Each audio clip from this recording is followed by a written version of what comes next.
Hey everyone, welcome to Oculu, which is a visual novel that is available for free over on itch.io if you want to go try yourself. The link will be in the description below. Let's go ahead and click start and just jump in. The pattern of the last of the townspeople dies down, and only the winds in the dark walks and only the wind in the dark walks the footsteps of the daily hustle. Paved paths finally sigh, sensing this cool breath. How do I continue on? Okay. Rare fish gurgle in the groves. They entangle in the dirty, dark river plants, evading from which they swim to the surface, where they flash in the twitching water, blending with the reflection of the dying window light. Stone houses are dressed in scarves of smoke coming out of their pipes.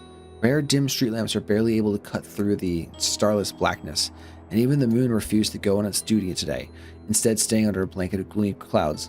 I'm just going to double click so I can jump into the text being all there, because it's difficult to read step by step like that.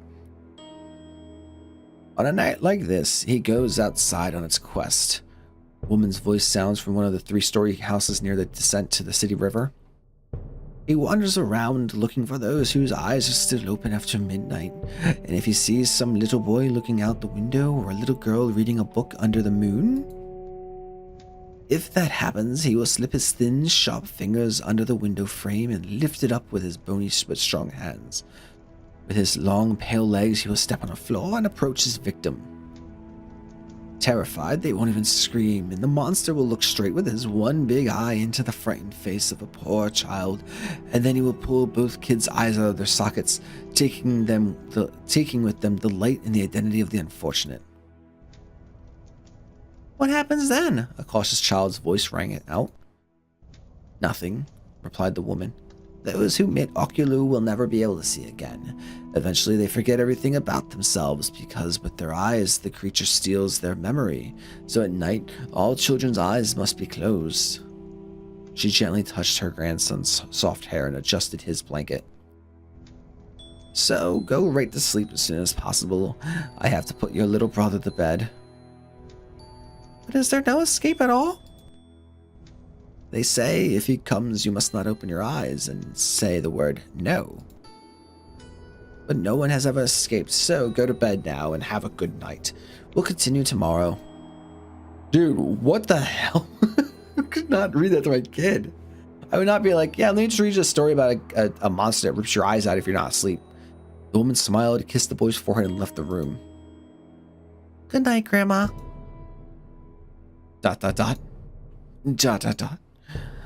But in the midst of vivid fantasies, little Isaac could not sleep a wink. He didn't stop thinking about the mysterious monster that at night steals the eyes and personalities of not sleeping children. It was not the first time when Isaac heard the story. All the children were afraid of the Ocula. That was Oculu, not Ocula, about whom their grandparents told them. Like all other kids, Isaac boasted that he did not believe in these silly fairy tales, but in the depths of his soul felt inspired awe, a mixture of fear and interest. He rolled around in the bed until midnight, crumpling the blanket in the pillow. Finally, he got up and walked carefully to the window. There was no moon in the sky. Isaac tried to find in the darkness at least a single star, but alas, he could see nothing except for gray smoke. The boy stood there for several minutes, breathing deeply, waiting for the attack, but nothing happened. It's just scary stories, he whispered. Grandmother just scares me. She embroiders at night and does not want me to bother her. Your grandma's embroidering at midnight? I think grandma's going back to sleep. She's not watching Jag that late. ... Isaac pulled away from the window. Disgusting grinding sounds stopped. Maybe the winds blew someone's weather vane, he thought. It happened sometimes in their city when it was blowing so hard that even the adults didn't go outside. Or maybe it is... The kid stood a little longer and went back to the window. But nothing. Only the night mist stared at him from there. Yet he could not stop his restless breathing. He was scared, but not enough to call his grandmother. ... Isaac shuddered and ran to the bed, but the sound only intensified. It was like a three-horse race against the wall. Isaac wrapped himself in the blanket, his eyes widened with terror, unable to stop staring at the black window. Finally, the knocking stopped. And in the silence he heard only his loud, nervous breathing. He tried to hold it so as to not make noise, but he could not calm his wildly heaving lungs. Like new furs, they were pumping air back and forth. Like new furs, they were pumping air back and forth? Is that a saying that I'm not aware of? Dot dot dot. Soon the screeching came back. It grew stronger and stronger, as if someone was climbing the smooth stones of the house. Dot dot dot. Isaac's eyes nearly popped out, his tongue stuck in his throat, and he couldn't look away. The vile, long, covered with thin skin, through which you could see the blue bulging veins, fingers as sharp as the village of the fork, appeared under heavy shutters. They bit into the wooden windowsill, leaving deep grooves in its old surface. Isaac couldn't move, and the window slowly rose upward. In the dark, almost white, ugly body of the monster seemed almost to glow. His one eye, huge as a soup plate, peering at Isaac as if peeling the skin from his frightened, trembling body.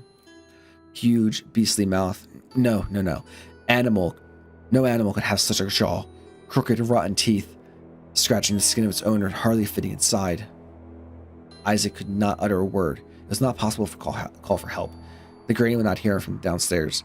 Terror gripped his body. The monster slid down the wall and the wooden floorboards. He was as tall as Isaac's father, a large adult man, but thin as Isaac himself, if not thinner. The 6 ribs that the monster had stood out sharply as a emaciated figure, and a thin neck barely kept huge, heavy head.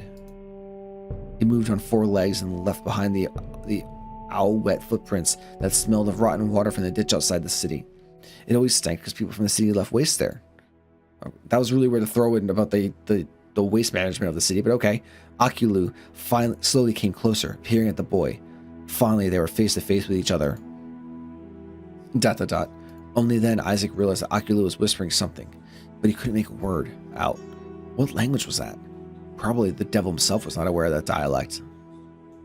The monster stretched out his fingers to the child, to his wide-open eyes. He opened his mouth, anticipating the moment, and the disgusting smell of undigested food came out of it. Isaac coughed, and Oculu recoiled from him. The stench brought him to his senses, and he closed his eyes. Leave. Leave. Isaac's voice seemed strange to him. It was so quiet and weak, incapable of screaming, just some pathetic babbling. In response, Oculu grated disgustingly, or maybe it was his laugh. Inside of his mouth, there was another row of teeth, which were clashing at each other and bubbling as dozens of stone beads. Leave. Isaac closed his eyes as hard as he could. Look. Look at me. Look into my eye. The monster giggled ominously. I'm counting till 3. 1, 2. The monster croaked again, and Isaac felt something begin to warm near his face. It was like a little fire in the room. Close your eyes, buddy. Keep them closed. Isaac clenched his eyelids. How could Ocula have a fire? Grandma didn't say he could breathe fire, he thought. Go away. His voice sounded like a little bit more confident. The warmth slowly extinguished. The room became cold again. ... The silence concerned the boy. Maybe he disappeared, he thought. Although he hoped so, he didn't dare to open his eyes. Minutes later, he heard the laughter of the monster again. Well, you're such a smart boy. I won't take your eyes, he sang with his false mumbling. You're lying. No, I'm not. The monster breathed again at Isaac, making his eyes tearing. Lie. No, if you open your eyes, I will grant you your wish. You're a brave boy. Oculu's word intrigued Isaac, but he didn't believe him. The grandmother said that no one had ever escaped from Oculu. Lie. What do you want? This time its voice sounded almost human-like. For you to leave. Oculu smiled. How can I leave such a good boy? Think I'll take your eyes anyway, but you can get something before that. Think what? These words frightened Isaac, and yet he stood his ground. Come on, tell me what's the most precious thing you want. An Xbox One with Fortnite and 1,000 V-Bucks. Isaac shrank, not knowing what to do. Oculu scratched the floor again. Tell me, he whispered in his ear. Oh, that definitely wasn't a whisper. Tell me. Isaac shook his head. being afraid to say the forbidden word. Do you want new toys? Isaac almost said no, but he pulled himself back and gritted his teeth. Or new books? No, maybe you want a dog or a cat. Isaac wanted a cat. He had a little toy one on his nightstand, and Oculu noticed it. Like this one? Isaac breathed deeply, and Monster noticed that. So a cat, like one on your little table? The boy remained silent.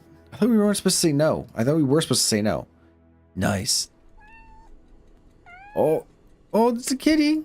The sound of a small kitten came from the darkness, and something soft and furry touched Isaac's feet. Close your eyes. Keep your eyes closed, buddy. Soon the feeling was gone. Whatever it was disgusting. Well, I wanted it to be good. And his voice began to change. Isaac felt the room was getting colder. The wind blew with renewed force from the open window, and a long icy shadow fell on Isaac's face. Oculu got to his feet. Isaac felt his sharp fingers touch his cheek. He trembled, almost opening his eyes. The boy moved away, but his finger pressed harder against his cheek. Open your eyes. Open them. Do what I'm saying. Open. Actually, if you look at it now, it says nope. Like N-O-P-E is open too. Huh? He whispered very unintelligibly, running his sharp fingers along the child's cheek. Open. Well, if you cry, that's probably going to open our eyes slightly. So we're going to scream. No, stop it. Oh, we open our eyes. Crap. Well, let's just stop for a second. And then Isaac hears bubbling. You are such a naughty child. What a shame. He whispered like a mantra. Only bad children say this word. Uh-oh. His fingers closed over Isaac's eyes. Bad child. That was the last thing Monster said that night. The boy fell in his bed, no longer able to say a word. In the morning, he was found in bed, not moving and absolutely blind. Isaac didn't remember his name, didn't remember his grandmother, didn't remember anything, but he was constantly whispering, sorry. You lost. Oh, actually, okay. Kind of want to replay this now just to go through this. So I'm going to jump ahead because I think you can do that. I don't remember the settings to do it though, but there you go. So we're going to skip after decisions.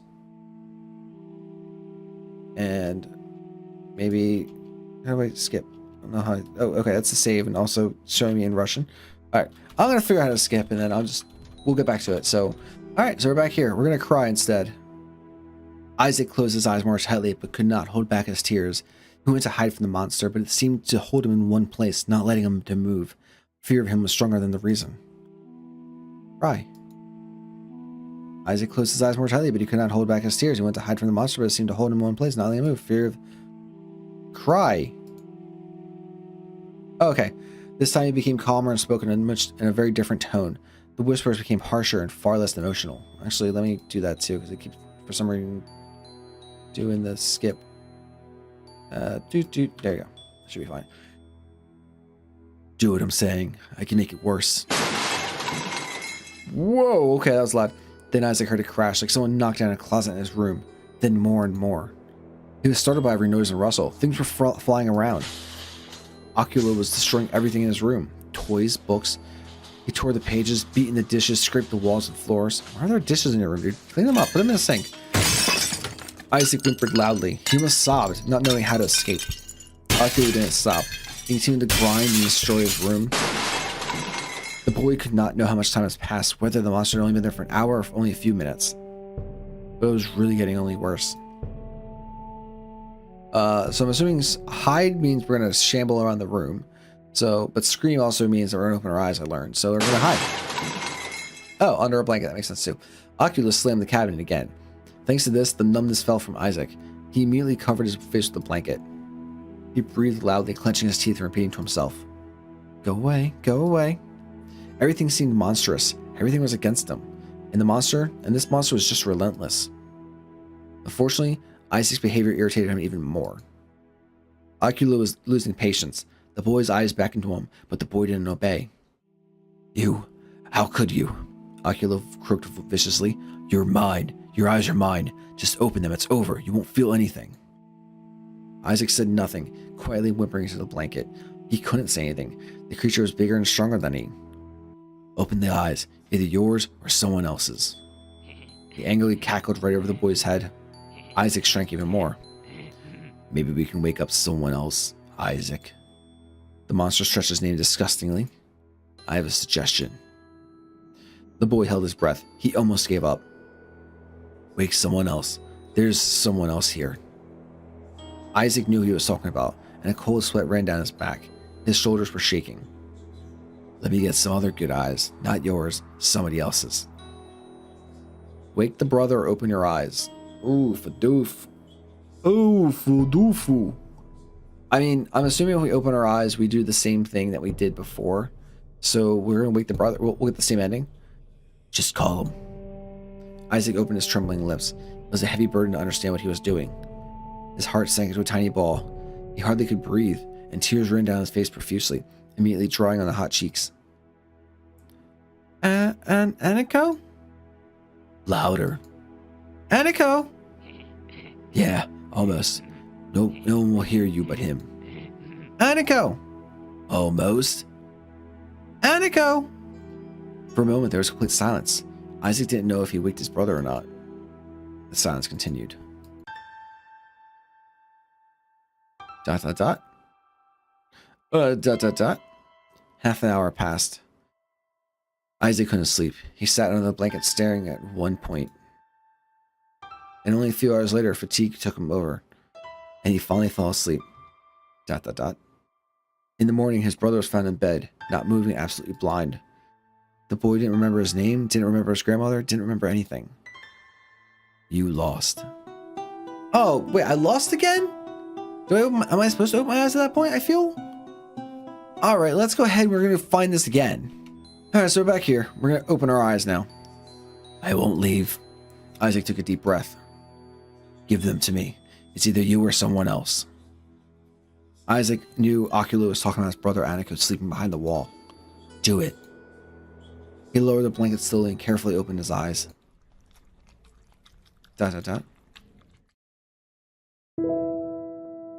In the morning, Isaac was found in bed, not moving, absolutely blind.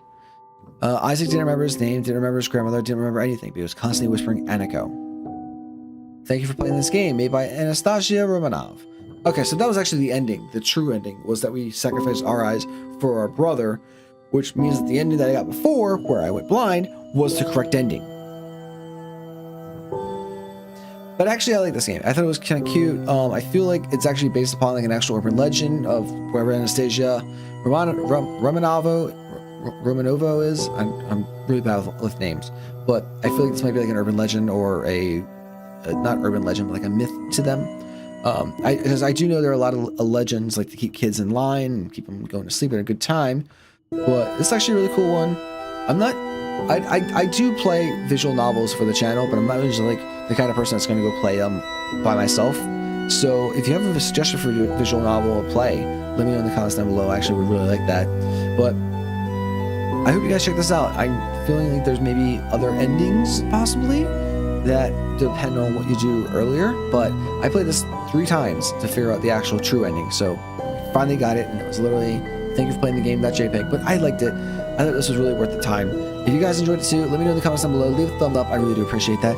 And make sure you're subscribed to updates for latest new content or go live while live streaming. I hope you all have a great day. Remember to burn bright. I'll talk to y'all later. Bye.